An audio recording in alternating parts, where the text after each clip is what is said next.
Assalamualaikum warahmatullahi wabarakatuh. Selamat datang kembali Sobat Sais Islami. Di suatu zaman, terdapat seorang raja penyembah berhala yang bernama Raja Darian. Suatu ketika, Raja Darian telah membangun istana yang begitu megah dan mewah. Di dalamnya ada berhala yang dihiasi berlian dan mutiara. Berhala tersebut diberi wangi-wangian dari parfum.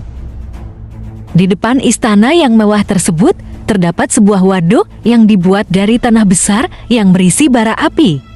Seluruh rakyatnya disuruh masuk ke istana tanpa terkecuali untuk menyembah berhala yang dibuatnya. Apabila ada yang menolak, maka rakyat akan dihukum dengan cara dilemparkan ke dalam waduk yang berisi bara api yang sangat besar tersebut. Lalu Allah Subhanahu wa Ta'ala mengutus Nabi Jirjis untuk mengakhiri kejahilan dan mengajak Raja Darian untuk menyembah Allah.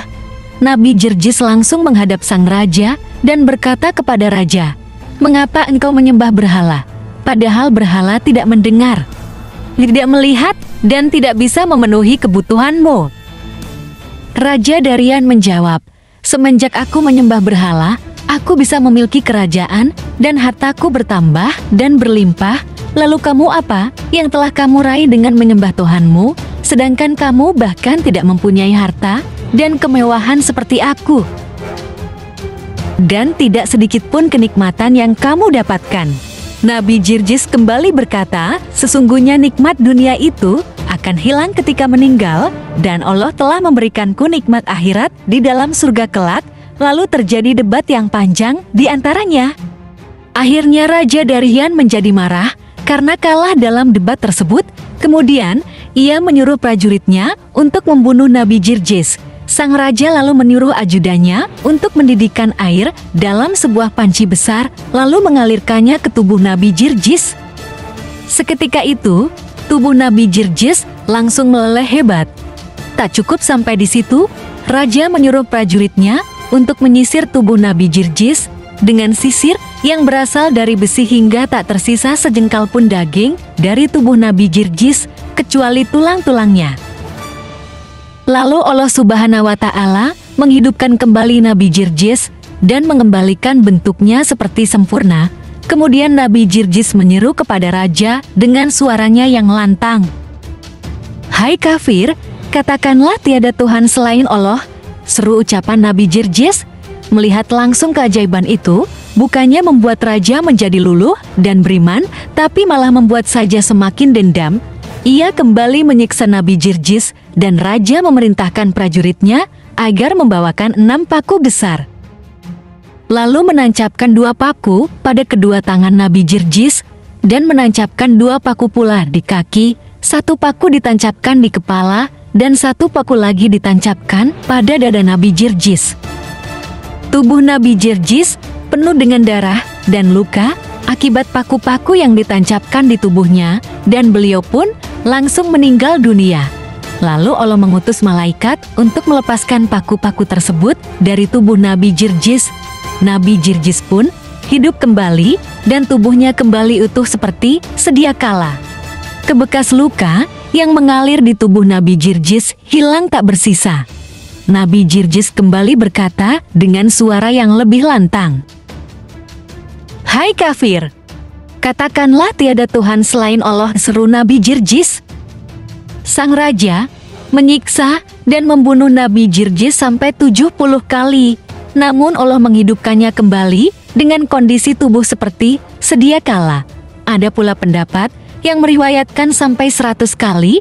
Sang raja akhirnya menghentikan perbuatannya, lalu berkata kepada Nabi Jirjis, "Saya punya permintaan kepadamu. Jika engkau menuruti permintaanku, maka aku pun akan menuruti permintaanmu." Nabi Jirjis pun bertanya, "Apa permintaanmu itu?" Raja menjawab, "Aku ingin kau bersujud kepada berhala-berhalaku 1 kali saja. Nanti aku akan menuruti semua yang kau inginkan, dan aku akan melakukan semua perintahmu, termasuk menyembah Tuhanmu." Nabi Jirjis hanya terdiam dan tidak menjawab sepatah kata pun. Sang raja lalu menganggap bahwa diamnya Nabi Jirjis adalah ia setuju.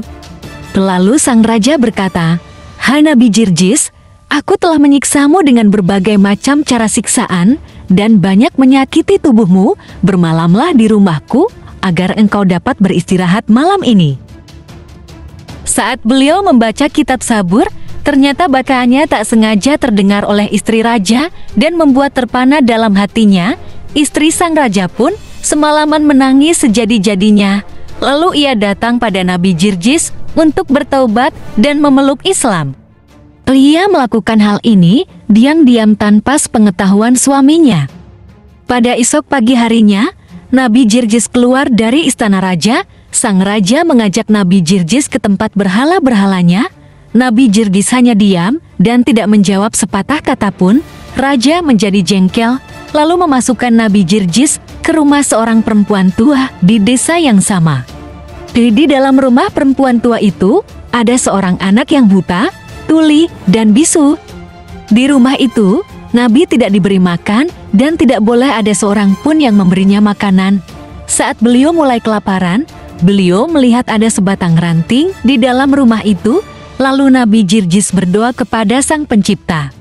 Lalu dari batang ranting itu tumbuh daun dan berbuah dengan buah yang beraneka macam.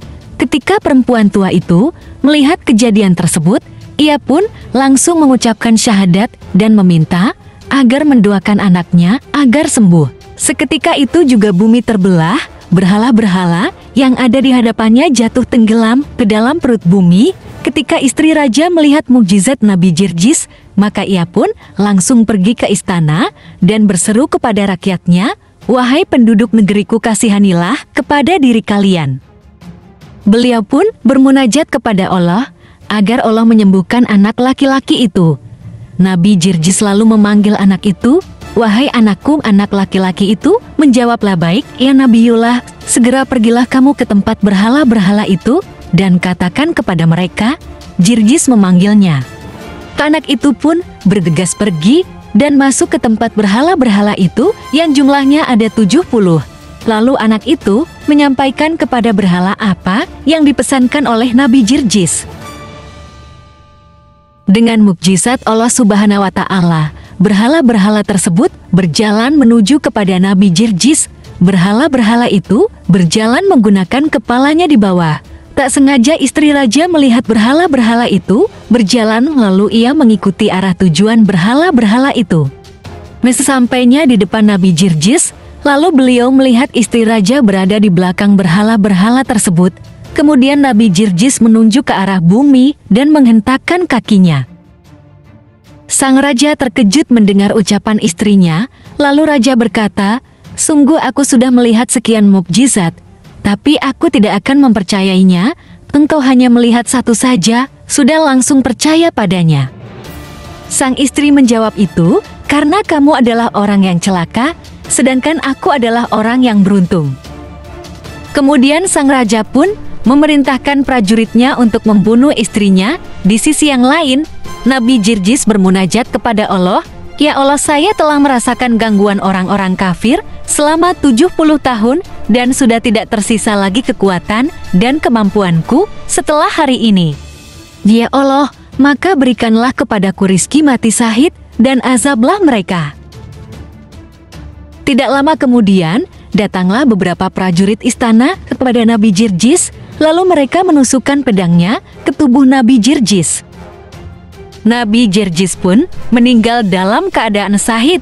Setelah Nabi Jirjis terbunuh, terlihat api besar yang berkobar-kobar turun dari langit.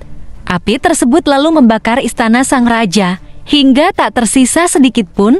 Raja pun dan para pengikutnya mati dalam keadaan mengenaskan.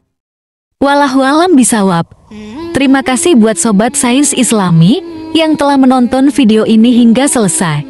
Jangan lupa like, subscribe, dan dukung channel ini untuk selalu menebarkan kebaikan dan ilmu yang bermanfaat. Wassalamualaikum warahmatullahi wabarakatuh.